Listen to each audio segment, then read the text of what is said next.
Today we're going to be looking at Sydney versus GWS, qualifying final played on Saturday the 28th of August. So let's have a look at the game chart. Straight away you can see that Saturn is very close to the ascendant here, applying 7 minutes of arc. It's retrograde and applying back towards the ascendant. It's going to be a key influence on this game. You can see that Venus is applying to the part of fortune 1.5 degrees away. We'll check if there's any other aspects. We can see that Jupiter is also trying the MC. Venus is quincunx Uranus. Uranus is quincunx the part of fortune, so there's a bit of a pattern there. Venus part of fortune, and the moon is also applying to Uranus. Looking at the Frawley method, Saturn is lord of the first house. It's applying to the ascendant, so that's one for the favourites. Venus is lord of the part of fortune. It is applying to the part of fortune. However, it will form a quincunx to Uranus before it gets there, so that blocks that particular aspect. If we look at the antiska positions, and we can see that the Sun is down here on the IC, and that's the lord of the 7th, so that's one for the underdogs. And the last aspect the Moon's going to make, it's going to conjunct Uranus, quincunx Venus, which is the part of fortune. It's going to try Mars, but that's after it makes a sextile to the antiska, the part of fortune. Moon to the part of fortune is the last aspect we look at. So that's another one for the favourites. So this one is leaning towards the favourites, which is Sydney. So looking at the team charts, we've got the first game chart for Sydney here. We've got the first game chart for GWS down here. So what is Saturn doing to these two charts? First of all, it's quincunx, the MC for GWS, not that great. How is it placed nodally? Well, Saturn is opposing the Moon. It's about 4 degrees away, and the Moon rules the MC. So once again, that's not great for GWS. They do have something else happening. The Sun is at 5 Virgo here. It is applying to the Mars for GWS, which is a helpful aspect by itself, but Mars also rules the Sun, so that's one positive for them.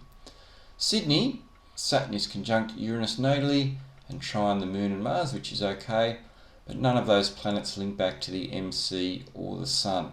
Looking at GWS, coach Leon Cameron and captain Stephen Canelio, Saturn is past a quincunx to the Sun for Leon Cameron. Natally, his Saturn is trine Uranus, which is okay, but nothing really strong there. The captain Stephen Canelio, that's another story. We can see that Saturn is semi-square his Sun very close, applying 10 minutes. Well, it's solar data, so we don't know exactly. Saturn is sextile his Mars and Sun natally, so he resonates well to Saturn. And he's also got Jupiter conjunct his Saturn, sextile Mars and Sun, which is nice, and Jupiter in this chart is trine the MC, so that is a trigger, so that is helpful, so he looks pretty good. If we look at the progress chart for Leon Cameron and put that on the outside, you can see his progressed Sun is up near the midheaven at the start, 2 degrees away, which is a little bit far, but his progressed Sun is sextile Jupiter, which is very helpful for success, and notably his Jupiter is trine Mercury, which rules his Sun. So that's a nice little pattern in operation there. No real trigger today. If that was exactly on the MC, we would say that applicable, but helpful nevertheless.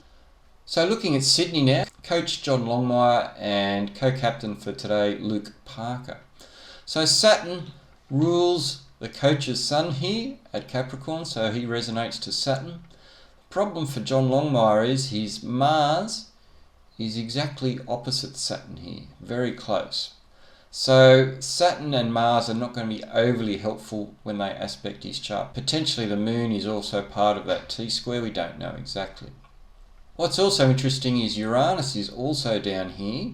It's stationed last weekend, close to an opposition to his Mars, and we've got this Venus, part of fortune, Moon, sort of triggering that today, so that could be a few problems for him. Luke Parker, we have the South Node here, pretty close to his Venus, and that's important. At the end of the match, that Venus is going to be close to the MC. So let's have a look at the end of the match. We can see that South Node is very close to the MC, about 1.5 degrees away. It is conjunct Venus. So that's not very helpful for the Sydney captain. If we look at GWS, we can see that Leon Cameron's Sun is very close to the descendant, and that's a high probability winning indicator statistically, so that looks good for them. So let's review what we've got. So that Saturn on the ascendant is the main thing to look at here. We've also got the Jupiter trine the MC and Venus quincunx Uranus aspect. Frawley method points to the favourites. The Sydney coach here, John Longmire, doesn't look that flash. Neither does the GWS coach, however he does have that Sun right on the descendant at the end of the game, which is helpful. But Stephen Cornelio, the captain, actually looks the best out of all these charts today.